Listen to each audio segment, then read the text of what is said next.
डमट डमट डमट demon Ninad डमर वयम चकार चंड तांडवम तनोतु रे शिव शिवम। धगत धगत धगत जवल ललाट पट्ट पावके किशोर चंद्रशेखरे रति प्रतिक्षणम मम। धराधरेन्द्र नंदिनी विलास बंधु बंधुरा स्फुर दिगंत संतति प्रमोद मान मानसे। क्योंकि शायद कम लोगों को यहां ये मालूम हो कि संस्कृत विश्व की सबसे वैज्ञानिक भाषा है। सेम पेट्रोदा यहां बैठे हैं, वो साक्षी होंगे इस बात के कि जब दुनिया में टॉकिंग कंप्यूटर बनाने की बात चली तो प्रश्न उठा कि कौन सी भाषा उसके लिए चुनी जाए, क्योंकि कंप्यूटर का अपना कोई विवेक नहीं होता। जो आप बोलते हैं वही वो लिखता है, और जो लिखा जाता दिया जाता है उसी को वो पढ़ता है। इसलिए भाषा व्याकरण की दृष्टि से भी वैज्ञानिक होनी चाहिए और ध्वनि की दृष्टि से भी। जो बोला जाए वही वो पढ़े। आज गर्व से माथा ऊंचा करके कह सकती हूं कि विश्व की तमाम भाषाओं की समीक्षा करने के बाद जिस भाषा को सर्वथा उपयुक्त पाया गया कंप्यूटर के लिए, वो संस्कृत है। क्योंकि जैसे अंग्रेजी में NO नो भी नो है और KNOW भी नो है। अब अगर आप कंप्यूटर को बोलें आई नो दिस, तो लिखेगा INO नो दिस, कोई अर्थ ही नहीं निकलेगा उसका। कहीं T साइलेंट हो जाता है तो कहीं E साइलेंट हो जाता है। बोलते हैं, लिखते हैं एंटरप्रेन्योर, बोलते हैं एंटरप्रेन्योर। वो विवेकहीन कंप्यूटर कैसे देखेगा इसको? लेकिन संस्कृत में जो बोला जाता है वही लिखा जाता है। यहां तक कि छोटी ई और छोटे ऊ की मात्रा की ध्वनियां भी अलग है। इति, यदि आपने छोटा बोला तो इति, लेकिन दही बड़ी की मात्रा बोला तो दही। तो जो बोलेंगे वो लिखेगा, जो लिखेगा वही पढ़ेगा। लेकिन केवल ध्वनि की बात नहीं, मैं संस्कृत की वैज्ञानिकता के दो उदाहरण आपको देना चाहूंगी।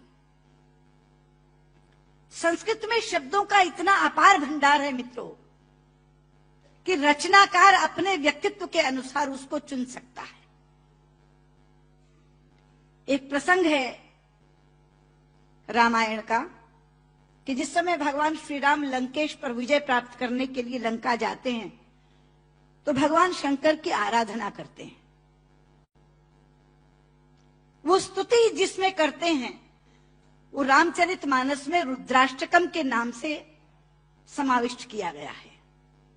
रुद्राष्टकम के शब्द हैं, नमामि शमीशान निर्वाण रूपम विभुम व्यापकम ब्रह्म वेद स्वरूपम निजम निर्गुणम निर्विकल्पम निरीहम चिदाकाशमाकाशवासम भजेहम। लेकिन उसी समय श्री राम पर विजय प्राप्त करने के लिए रावण ने भी आराधना की थी, स्तुति की थी, और उसने अपना स्तोत्र स्वयं रचा था जो शिव तांडव स्तोत्र के नाम से प्रसिद्ध है। शब्द हैं, डमट डमट डमट डमन निनाद डमर वयम चकार चंड तांडवम तनोतु रे शिव शिवम। धगत धगत धगत जवल ललाट पट्ट पावके किशोर चंद्रशेखरे रति प्रतिक्षणम मम। धराधरेन्द्र नंदिनी विलास बंधु बंधुरा स्फुर दिगंत संतति प्रमोद मान मानसे। यहां बैठे किसी एक 5 वर्ष के बालक के सामने यदि मैं केवल ये 2 श्लोक रख दूं और ये कहूं कि बच्चा ये बताओ इसमें से कौन सा रावण ने रचा होगा और कौन सा राम ने पढ़ा होगा, तो बिना कुछ जाने वो कहेगा कि डमट डमट डमट डमन ये रावण का श्लोक होगा, क्योंकि शब्द उसके व्यक्तित्व से मेल खाते हैं। और नमामि शमीशान निर्वाण रूपम राम ने कहा होगा। यह है संस्कृत की वैज्ञानिकता। एक और उदाहरण देती हूं, आप हैरान हो जाएंगे। संस्कृत के एक रचनाकार हैं दंडी। उनका एक नाटक है दश कुमार चरितम, जिसमें 10 राजकुमारों की कथा है अलग अलग। उसमें एक कथा आती है राजकुमार विश्रुत की। प्रसंग है कि वो आखेट के लिए शिकार करने के लिए जंगल में जाता है। एक तीर आकर उनके होंठ पर लगता है और उनका निचला होंठ कट जाता है। मित्रों, इस प्रसंग के घटने के बाद कथा अनेक पन्नों में चलती है।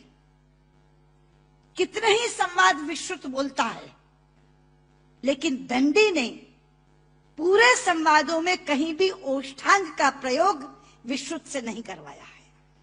ओष्ठांग क्या है? पूरा अल्फाबेट हिंदी का जो पवर्ग है वो ओष्ठांग है। प, फ, ब, फ, म।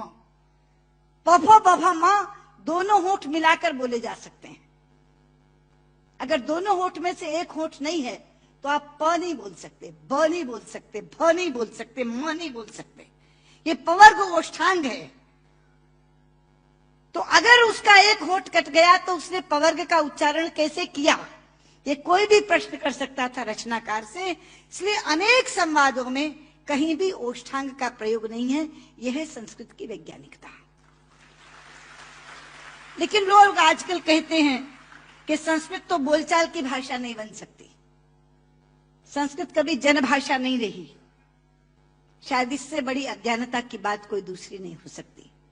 संस्कृत जनभाषा रही है। छोटे लोग, अनपढ़ लोग, बिना विद्यालय में गए लोग संस्कृत बोलते रहे हैं।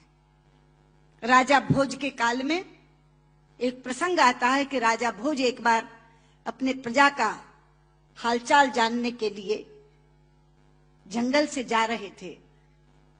सामने से एक लकड़हारा आ रहा था। उसने लकड़ियां काटकर अपने सिर पर रखी हुई थी, पसीनों पसीन था। राजा ने लकड़हारे को देखा तो तब संस्कृत में ही बातचीत होती थी, संस्कृत ही जनभाषा थी। तो राजा ने लकड़हारे से कहा, किमते भारम बाधती, क्या ये भार तुम्हें कष्ट पहुंचा रहा है? लेकिन बाध शब्द जो है मित्रों, वो धातु है जो परस्मयी पदी नहीं चलती, आत्मनेपदी चलती है। संस्कृत में दो तरह की धातुएं हैं। परस्मयी पदी चलती है बाधती, बाधता, बाधंती, और आत्मनेपदी चलती है बाधते, बाधेते, बाधनते। बाध शब्द जो है वो आत्मनेपदी में है। तो लकड़हारा जवाब क्या देता है? भारम न बाधती राजन यथा बाधती बाधते। कि राजा, मुझे ये भार कष्ट नहीं दे रहा जितना आपके मुंह से बोला हुआ बाधती शब्द कष्ट दे रहा है, क्योंकि बाधती शब्द का अशुद्ध उच्चारण आपने किया है। ये शब्द बाधते होना चाहिए। भारन न बाधती राजन यथा बाधती बाधते। तो कौन कहता ये जनभाषा नहीं रही? ये जनभाषा रही है। लेकिन आज मैं शंकर जी से कहना चाहूंगी कि आपकी साउथ इंडिया एजुकेशन सोसाइटी पर एक जिम्मेदारी आई है, क्योंकि आज संस्कृत केवल कर्मकांड की भाषा बनकर रह गई। कल जब विश्व के लोग आएंगे और कहेंगे कि कंप्यूटर के लिए हमें संस्कृत के विद्वान दो, हम टॉकिंग कंप्यूटर बनाना चाहते हैं, तो एक विडंबना खड़ी होगी कि जिसे संस्कृत आती है उसे कंप्यूटर नहीं आता, और जिसे कंप्यूटर आता है उसे संस्कृत नहीं आती। इसलिए केवल साइटेशन संस्कृत में पढ़कर अपने कर्तव्य की तीसरी मत कर लीजिए। साउथ इंडिया एजुकेशन सोसाइटी का ये फर्ज बनता है, ये कर्तव्य बनता है कि वो ऐसे लोग पैदा करे जो संस्कृत और कंप्यूटर दोनों के परम विद्वान बने।